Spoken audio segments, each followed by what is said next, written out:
Lecture du livre de la Genèse, chapitre 3, versets 9 à 24.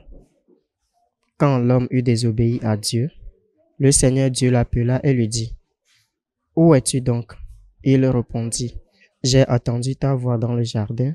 J'ai pris peur parce que je suis nu, et je me suis caché. » Le Seigneur reprit, « Qui donc t'a dit que tu étais nu? Aurais-tu mangé de l'arbre dont je t'avais interdit de manger ?» L'homme répondit, « La femme que tu m'as donnée, c'est elle qui m'a donné du fruit de l'arbre et j'en ai mangé. » Le Seigneur dit à la femme, « Qu'as-tu fait là ?» La femme répondit, « Le serpent m'a trompé et j'ai mangé. » Alors le Seigneur Dieu dit au serpent, « Parce que tu as fait cela, tu seras maudit parmi tous les animaux et toutes les bêtes du champ. Tu ramperas sur le ventre et tu mangeras de la poussière tous les jours de ta vie. Je mettrai une hostilité entre toi et la femme, entre ta descendance et sa descendance. Celle-ci te meurtrira la tête et toi, tu le meurtriras le talon. » Le Seigneur Dieu dit ensuite à la femme, « Je multiplierai la peine de tes grossesses. C'est dans la peine que tu enfanteras des fils. Ton désir te portera vers ton mari et celui-ci dominera sur toi. » Il dit enfin à l'homme, « Parce que tu as écouté la voix de ta femme et que tu as mangé le fruit de l'arbre que je t'avais interdit de manger, maudit soit le sol à cause de toi. C'est dans la peine que tu en tireras ta nourriture tous les jours de ta vie. De lui même, il te donnera épines et chardons, mais tu auras ta nourriture en cultivant les champs. C'est à la sueur de ton visage que tu gagneras ton pain, jusqu'à ce que tu ne retournes à la terre dont tu proviens, car tu es poussière, et à la poussière tu retourneras. » L'homme appela sa femme Ève, c'est-à-dire la vivante, parce qu'elle fut la mère de tous les vivants. Le Seigneur Dieu fit à l'homme et à sa femme des tuniques de peau et les revêtit. Puis le Seigneur Dieu déclara, « Voilà que l'homme est devenu comme l'un de nous, par la connaissance du bien et du mal. Maintenant, ne permettons pas qu'il avance la main, qu'il cueille aussi le fruit de l'arbre de vie, qu'il en mange et qu'il vive éternellement. » Alors le Seigneur Dieu le renvoya du jardin d'Éden pour qu'il travaille la terre d'où il avait été tiré.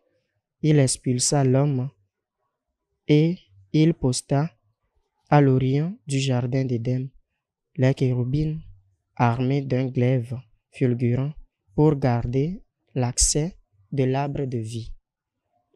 Parole du Seigneur. Nous rendons grâce à Dieu. D'âge en âge, Seigneur, tu as été notre refuge. D'âge en âge, Seigneur, tu as été notre refuge. Avant que naissent les montagnes, que tu enfantes la terre et le monde, de toujours à toujours, toi, tu es Dieu. D'âge en âge, Seigneur, tu as été notre refuge. Tu fais retourner l'homme à la poussière. Tu as dit, retournez, fils d'Adam. À tes yeux, 1000 ans sont comme hier. C'est un jour qui s'en va, une heure dans la nuit. D'âge en âge, Seigneur, tu as été notre refuge. Tu les as balayés, ce n'est qu'un songe. Dès le matin, c'est une herbe changeante. Elle fleurit le matin, elle change. Le soir, elle est fanée, desséchée. D'âge en âge, Seigneur, tu as été notre refuge. Apprends-nous la vraie mesure de nos jours, que nos cœurs pénètrent la sagesse. Reviens, Seigneur, pourquoi tarder? Avise-toi par égard pour tes serviteurs. D'âge en âge, Seigneur, tu as été notre refuge.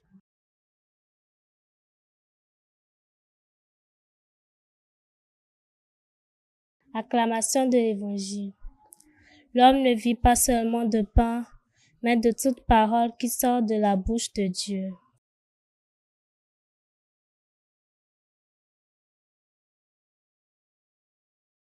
Évangile de Jésus-Christ selon saint Marc. Gloire à toi, Seigneur Jésus. En ces jours-là, comme il y avait une grande foule et que les gens n'avaient rien à manger, Jésus appelle à lui ses disciples et leur dit: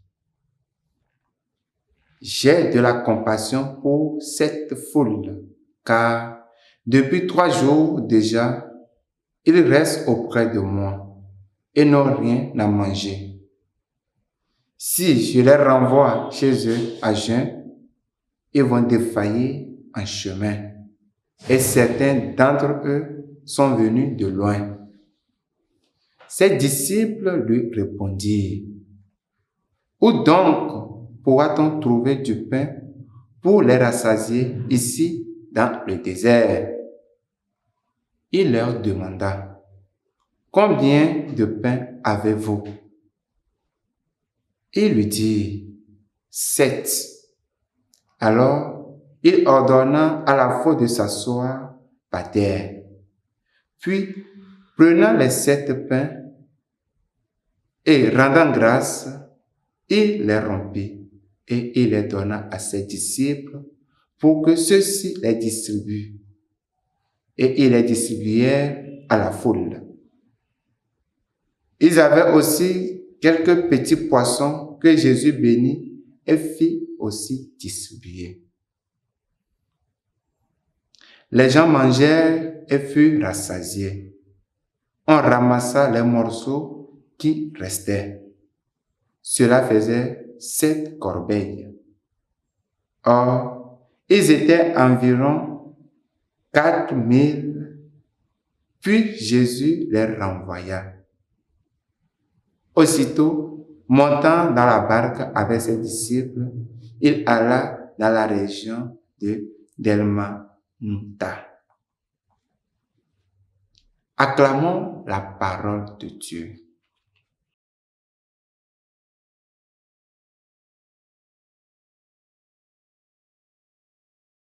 Chers frères et sœurs, aujourd'hui l'Évangile nous montre que Jésus ressent la compassion pour les personnes.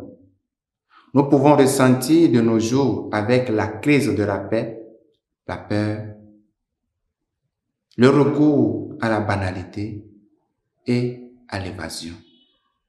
Face à toutes ces certitudes, je vais reprendre. D'accord.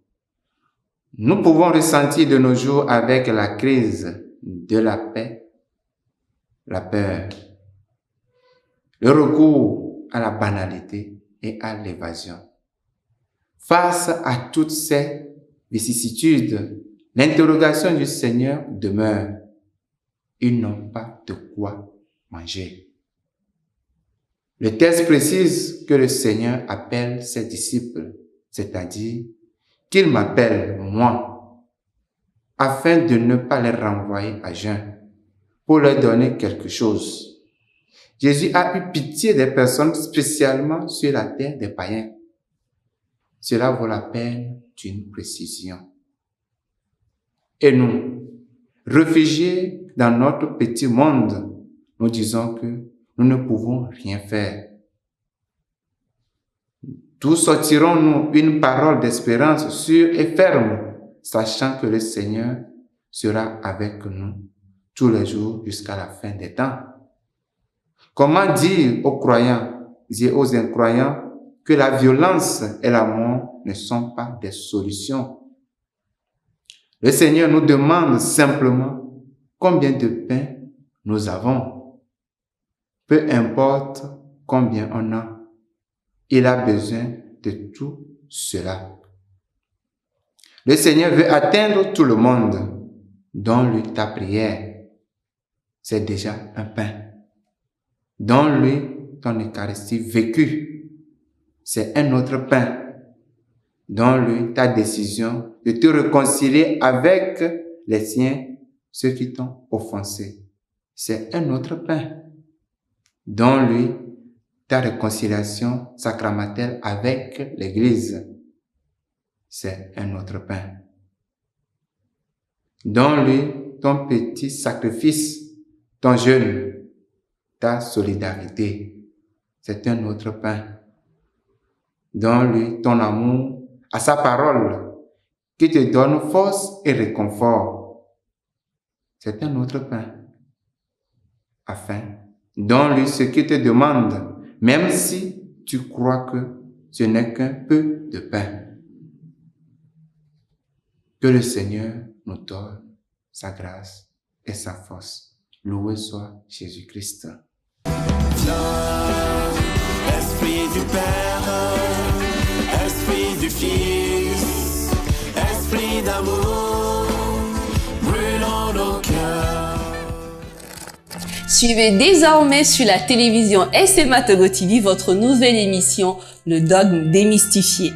Le Dogme Démystifié, c'est un voyage du cœur et de l'intelligence à travers la tradition, les écritures saintes, les écrits des pères de l'Église, les conciles, le magistère des papes, des évêques, les opinions des théologiens, les expériences mystiques et pastorales, le sens de la foi de tous les fidèles. Le Dogme Démystifié, à l'école de Saint-Augustin et Saint-Anselme, que la foi nourrisse notre compréhension et que notre meilleure compréhension fasse grandir notre foi. Le Dogme Démystifié, une émission de la SMA Togo TV, coproduite avec l'abbé Jean-Claude Do pour l'intelligibilité de la foi et la croissance dans la connaissance des mystères révélés. On se retrouve bientôt. Esprit du Père, Esprit du Fils, Esprit d'amour, brûlons nos cœurs.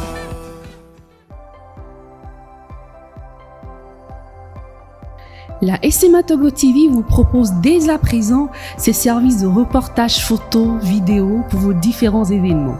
Mariage, anniversaire, concerts, conférences et même les veillées funèbres. Et ceci en soutien à la mission de l'évangélisation. Contactez-nous au numéro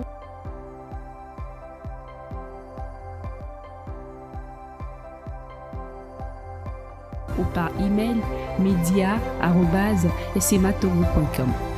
SMA Togo TV, la première chaîne missionnaire.